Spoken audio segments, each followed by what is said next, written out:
अस्सलाम वालेकुम, मैं हूँ फराज साद। आज की मेरी वीडियो थोड़ी सी इंटरेस्टिंग भी होगी और इन पैक ऑफ इंफॉर्मेशन भी है आपके लिए, स्पेशली उन लोगों के लिए जो या तो पेरेंट्स बन चुके हुए हैं या मुस्तकबिल करीब में पेरेंट्स बनने वाले हैं। हमारे साथ ऐसा है कि हमारी बहुत सी जो हम अपनी जनरेशन में कुछ ट्रॉमास और इनसिक्योरिटीज़ लेकर बड़े होते हैं, हम उनको रिजॉल्व नहीं करते और हम अपनी अगली जनरेशन में वो चीज़ें ट्रांसफ़र कर देते हैं। जैसे कि हम कॉमनली अपने बच्चों को ये बताते हैं और हम भी ये सुनते चले आए हैं कि हमारे ज़माने में ऐसे होता था, हमारे वालिद जो थे वो ऐसे करते थे, और वो उन बहुत सारी ऐसी प्रैक्टिसेस को भी हम लोग अप्रिशिएट करते नज़र आते हैं जो कि बिल्कुल भी हेल्दी नहीं है। और बजाय ये कि हम उसको थोड़ी देर रोक कर उस मसले को हल करने के या उन चीज़ों को ठीक करने के, हम रादर उसको एक तरह से क्लासिकल बना लेते हैं और हम उनको एक ऐसे टैबूज बना लेते हैं कि जिनको लेकर हमारे लिए आगे चलना मस्ट है। हम कहते हैं कि ये शुरू से ऐसे ही होता है और ऐसे ही होते चले जाना चाहिए, लेकिन हमें अपने पेरेंटिंग के अंदर और जो हम बहुत सी प्रैक्टिसेस हम लेकर आ रहे हैं अपने बच्चों की तरबियत के हवाले से, हमें रुक के थोड़ी देर सोचना है कि क्या वो हेल्दी थी या नहीं थी। कुछ ऐसी अनहेल्दी हैबिट्स और अनहेल्दी प्रैक्टिसेस एज पेरेंट्स जो कि हमारे पेरेंट्स ने हमारे ऊपर की, ज़रूरी नहीं है कि हम उन इनसिक्योरिटीज़ को, ट्रॉमास को अपनी अगली जनरेशन में शिफ्ट करें, हम उसको ठीक भी कर सकते हैं। तो उसके लिए सबसे पहले जानना ज़रूरी है हमारे लिए साइकोलॉजिकली कि जो डिफरेंट पेरेंटिंग स्टाइल्स हैं वो किस तरह से इंटरेक्ट करते हैं और किस तरह से ये डिफरेंट बाउंड्रीज ड्रॉ होती हैं। कॉमनली साइकोलॉजी में जो पेरेंटिंग स्टाइल्स होते हैं वैसे तो मल्टीपल हैं, आपको मुख्तलिफ बुक्स में मुख्तलिफ नज़र आती हैं, लेकिन मैं आपकी सहूलत के लिए जो स्पेशली हमारे कल्चर के हिसाब से है ना, वो कहलाएंगे 4 तरह के पेरेंटिंग स्टाइल्स हैं। या तो आपका अपने पेरेंट्स के साथ ऐसा अटैचमेंट थी जो कि बहुत ही हेल्दी बॉन्ड है, बहुत अच्छा बॉन्ड था, आपकी सिक्योर पेरेंटिंग थी, आपको जो थी अपने पेरेंट्स से तकरीबन किसी भी ऐसी इनसिक्योरिटीज़ का सामना नहीं करना पड़ा कि जो उनकी ज़िंदगी का हिस्सा थी और उन्होंने आपके ऊपर इम्पोज करने की कोशिश की हो। ठीक है, इसमें बच्चों का अपने पेरेंट्स के साथ एक प्रॉक्सिमल बॉन्ड होता है। प्रॉक्सिमल बॉन्ड एक क्लोज अटैचमेंट जिसमें वो एक दूसरे की बातों को एज इट इज़ अंडरस्टैंड करते हैं और समझते हैं। एक तरह से जनरेशनल गैप मिनिमम होता है। ठीक है, जैसा कि हम कोशिश करते हैं आजकल के पढ़े लिखे पेरेंट्स, हम ये चाहते हैं कि हम बच्चों के साथ दोस्ती के ताल्लुकात बनाएं। दोस्ती नहीं हो सकती है बच्चों के साथ, ज़ाहिर है वो एक और जनरेशन के लोग हैं, हम और जनरेशन के लोग हैं, और रिश्ते के अंदर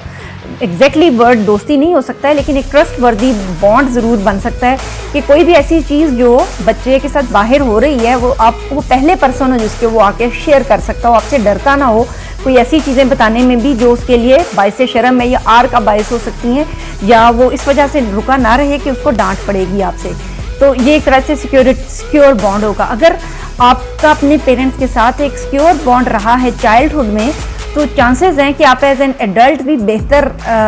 बॉन्डिंग बना सकेंगे अपने बच्चों के साथ भी। ऐसे लोग अक्सर जब उनको कोई मसला दरपेश होता है तो वो ऑब्जेक्टिवली असेस करने के काबिल होते हैं सिचुएशन को कि एक्चुअल में ये इस चीज़ के अंदर किस किस्म के वाक़यात पेश आए हैं, और वो जो असल हकीकत है उस तक जल्दी पहुंच जाते हैं। ऑब्जेक्टिव एनालिसिस उनका ज़्यादा बेहतर होता है दूसरे लोगों के मुकाबले में।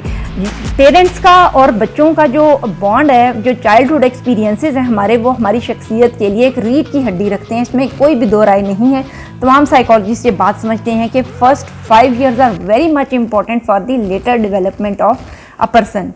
तो उसमें जो सब बॉन्डिंग है वो बहुत ज़रूरी है। अच्छा, पहली चीज़ तो हमने ये देखी कि वो लोग जिनकी सिक्योर बॉन्ड था अपने पेरेंट्स के साथ, वो एज एडल्टहुड में भी अच्छे पेरेंट्स बनेंगे, उनके अपने बच्चों के साथ चांसेस ये हैं कि बेहतर जो है ना सिक्योर अटैचमेंट स्टाइल बनेगा। अच्छा जी, दूसरी जो हम कैटेगरी आती है वो है एंक्सियस पेरेंटिंग स्टाइल में। एंक्सियस का मतलब होता है एक तरह से वर्ड एंजाइटी या तशवीश का वर्ड है। जिस तरह से कि हमारी ना बहुत सारी माओं में बहुत एंक्सियस पेरेंटिंग कैपेसिटी होती है, वो ना वहम करती रहती हैं, वो पता नहीं गया गाड़ी लेके उधर पहुंचा है कि नहीं, रात को तो नहीं निकल आया,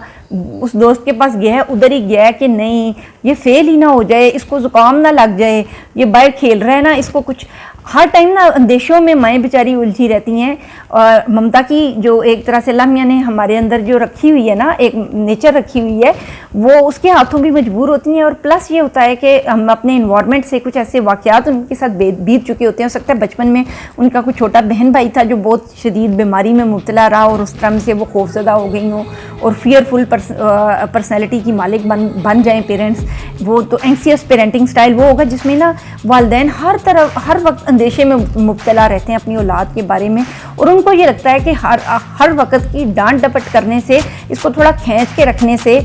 ये जो है ये बेहतर, इसकी पेरेंटिंग हमारी बेहतर होगी और हम इसकी अच्छी तरबियत कर रहे हैं। वो जो पुराना बात नहीं करते हैं कि देखो शेर की नज़र से और खिलाओ सोने का नवाला, तो ये वो पेरेंट्स हैं जो ये समझते हैं कि शायद इस तरह की हम जब तशवीश करते हैं और हर टाइम डराए रखते हैं बच्चे को, मुस्तकबिल के खौफ से डराए रखते हैं, तुम्हारा क्या बनेगा, तुम कैसे पढ़ लिख सकोगे, तुम्हारी अगर तुम पढ़े लिखे नहीं, तुम्हारी तो शादी भी नहीं होगी, तुम्हारा कोई कैरियर भी नहीं बनेगा, तुम्हारा बेड़ा गर्क हो जाएगा। जब हम बहुत सारी ऐसी बातें हमारे पेरेंट्स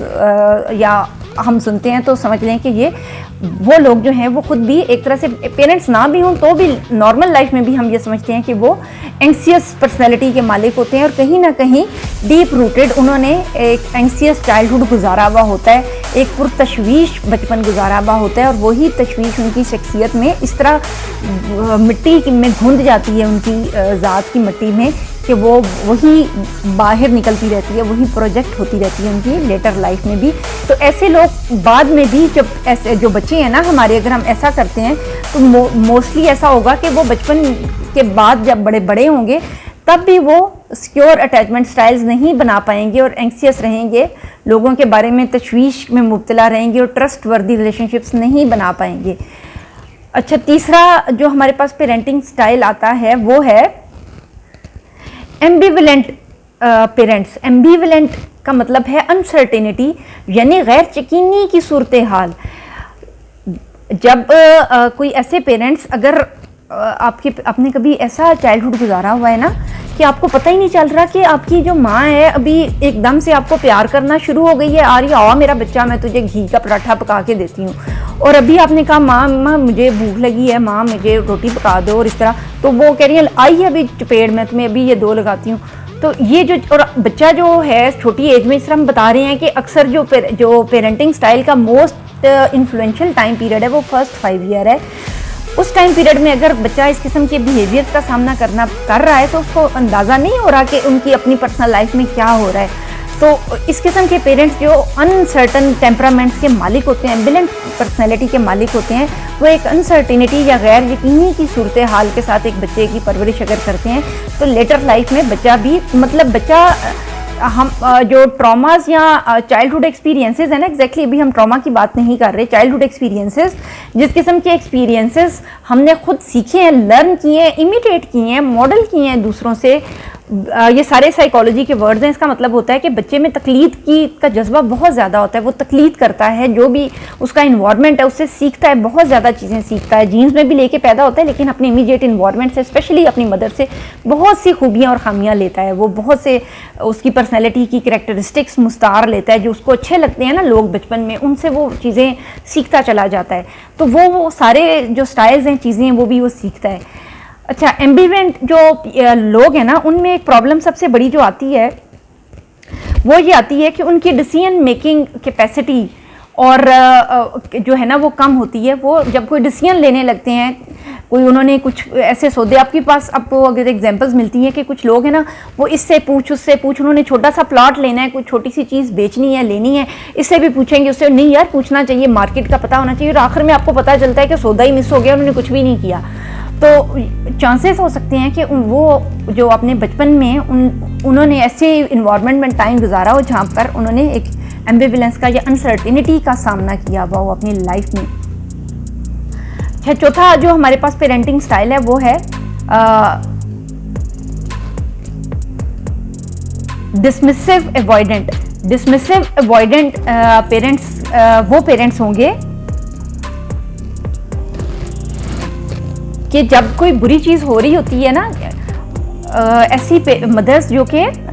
जिनके साथ कुछ बुरा हुआ या उनके साथ कुछ जुल्म या ज़्यादती हो रही थी और वो सहती चली गई, और वो बच्चे जो हैं वो साइलेंट ऑब्जर्वर हैं उस डोमेस्टिक अब्यूज़ का या उस इमोशनल अब्यूज़ का, जो उनकी माओ ने सही या उनके सिग्निफिकेंट अदर्स फैमिली मेम्बर्स ने सही जुल्म होते हुए देखा, और ये देखा कि उसके बाद आवाज़ नहीं उठाई जा सकी, किसी ने रिप्लाई नहीं किया। तो तो समझ लें कि वो जो बच्चे हैं वो ऐसे इन्वायरमेंट में रहे हैं जिसको हम डिसमिसिव अवॉइडेंट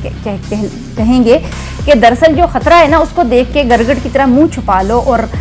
रेत में सर दे लो और खतरे का सामना ना करो। तो ऐसे बच्चे सीधी सी बात है कि वो ज़्यादा वल्नरेबल होंगे ट्रॉमेटिक एक्सपीरियंसेस को। अगर उनको लेटर लाइफ में कुछ दबाने की कोशिश करता है तो वो जल्दी दब जाते हैं। वो एक कमज़ोर पर्सनैलिटी के मालिक होते हैं और लेटर लाइफ में भी अपनी हकूक़ के लिए खड़े नहीं हो सकते हैं, और मॉरली भी somehow they can be weak person. अब मतलब उनकी जो इखलाकी इक़दार हैं या पर्सनल एथिकल वैल्यूज़ हैं वो भी उतनी स्ट्रांग नहीं हो पाती हैं। तो अक्सर जो आते हैं ना, सम टाइम हम देखते हैं कोई हस्बैंड भी होते हैं, हम कहते हैं क्या यार ये बिल्कुल बीवी के नीचे लगा हुआ है, उसकी बीवी सम टाइम बड़ी कोई चुड़ैल खातून होती हैं और वो सारी बातें मानता चला जा रहा होता है, कहते हैं कोई अजीब मिट्टी का मादू है ये बंदा क्या है। तो सम हाउ हो सकता है कि वो जो पर्सन है उसने बचपन में देखा हो अपने घर में डोमेस्टिक अब्यूज़, और अपनी स्पेशली चूँकि माँ बच्चे की सारी दुनिया होती है, स्पेशली माँ के साथ या फिर उसकी फैमिली के साथ भी उसने देखा है कि जुल्म और ज़्यादती होती रही है, और ये नॉर्मल बात है, ये सह जानी चाहिए। तो कोई दूसरा दबाए तो दब जाना चाहिए। तो ये जो लोग हैं वो लेटर लाइफ में भी इसी किस्म की वीक पर्सनैलिटी के मालिक होते हैं। तो आज मैंने आपको बताया कि बचपन का जो ट्रॉमा है या बचपन के जो एक्सपीरियंसेस हैं वो हमारी लेटर पेरेंटिंग के ऊपर भी कैसे असरअंदाज होते हैं। आपने मुझे ये आइडेंटिफाई करके देना है, कमेंट करके मुझे बताना है कि आप इनमें से कौन सी पेरेंटिंग स्टाइल आपके साथ जो है वो बरता गया है बचपन में। आपको क्या याद है अपने बचपन की मेमोरीज में? सिक्योर पेरेंटिंग स्टाइल था आपके पेरेंट्स का, डिसमिसिव अवॉइडेंट पेरेंटिंग स्टाइल था, या फिर एंग्जियस पेरेंटिंग स्टाइल था, या फिर एम्बिवेलेंट पेरेंटिंग स्टाइल था? इनमें से कौन सा पेरेंटिंग स्टाइल था? हमारा कोई भी पेरेंटिंग स्टाइल हमारे साथ बरता गया था। हम एज एन एडल्ट जब आप एजुकेट हो रहे हैं, लर्न कर रहे हैं, तो हमने आना है सिक्योर पेरेंटिंग की तरफ कि हम अपने बचपन के ट्रॉमास और अपने बचपन की अनसर्टेनिटीज़ अपनी अगली जनरेशन पे और अपने बच्चों पे इम्पोज ना करें। हम बच्चों के साथ एक ऐसा ट्रस्टवर्दी बॉन्ड और रिलेशनशिप बना सकें जो उनके लिए सिक्योर हो, और वो एक मजबूत पर्सनैलिटीज़ और मजबूत शख्सियत के साथ आगे बढ़ सकें। हम इसी टॉपिक पे मज़ीद भी बात करेंगे, मैं सीरीज़ बनाऊंगी और हम और भी बहुत सारी एक वर्दी इंफॉर्मेशन इस हवाले से शेयर करेंगे, डिस्कस करेंगे। मैं ये चाहूँगी आप मेरे साथ मुझे रिप्लाई करें, कमेंट करें, और मुझे अपनी पर्सनल लाइफ के बारे में कोई एक्सपीरियंसेस शेयर करना चाहते हैं तो आपको मैं वेलकम करूँगी। मेरे चैनल को लाइक कीजिए, सब्सक्राइब कीजिए, शेयर कीजिए, ताकि जितने ज़्यादा मुझे ऑडियंस मिलेगी उतना ही ज़्यादा मुझे भी अच्छा लगेगा कि मेरा आपके साथ एक रेसिप्रोकल कम्युनिकेशन है। और कुछ चीज़ें मैं आपसे सीखूंगी और कुछ आप मेरे से सीखेंगे। इस तरह हम ज़िंदगी की बहुत से अच्छे अच्छे सबक सीख सकेंगे।